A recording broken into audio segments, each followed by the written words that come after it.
అయితే ఈ దజ్జాల్ను విశ్వసించేది ఎవరు అంటే, దజ్జాల్ను ఎక్కువగా విశ్వసించి దజ్జాల్ కోసం ఈరోజు వెయిట్ చేస్తున్న వాళ్ళు ఎవరు అంటే యూదులు. వాళ్ళు ముహమ్మద్ సల్లల్లాహు అలైహి వసల్లం కోసము వెయిట్ చేశారు,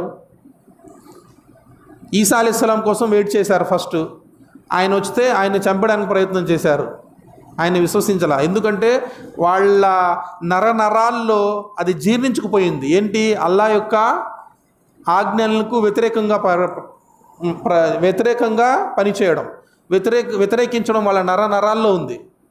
ఆయన్ని ధిక్కరించి ఆయన చంపడానికి ప్రయత్నం చేశారు. వాళ్ళ తల్లి మీద అపనిందలు వేశారు, వ్యభిచారి అన్నారు. నౌజుబిల్లా, అల్లా వారిని శిక్షించుగాక. ఆమె పరిశుద్ధంగా పుట్టినటువంటి అతన్ని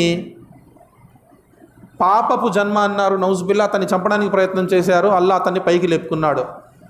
తర్వాత ముహమ్మద్ సల్లల్లాహు అలైహి వసల్లం వారు వస్తారు అని ప్రపంచానికి చెప్పుకున్నారు. ఆయన వస్తే మేము ఆయనతో కలిసి మీ అంతు చూస్తామని ప్రపంచానికి హెచ్చరికలు జారీ చేశారు 1400 సంవత్సరాల క్రితం. తీరా అతను వచ్చిన తర్వాత అతన్నే చంపడానికి ప్రయత్నం చేశారు. ముహమ్మద్ సల్లల్లాహు అలైహి వసల్లం వారినే చంపడానికి ప్రయత్నం చేశారు. అతన్ని ధిక్కరించారు. ద్వేషం, రాగద్వేషాలు అతని ఎడల వాడు కలిగి ఇతరులను కూడా రెచ్చగొట్టారు అతని మీద. అల్లా తబారక వ తఆలా వాళ్ళని అక్కడి నుంచి తీసేశాడు. కాబట్టి ఇటువంటి జాతి వీరు ఎవరు? వీళ్ళు. ఇప్పుడేమంటున్నారు? దజ్జాల్ కోసం వెయిట్ చేస్తున్నారు. సైతాన్ కుమారుడంట దజ్జాల్. వాడు వస్తున్నాడు,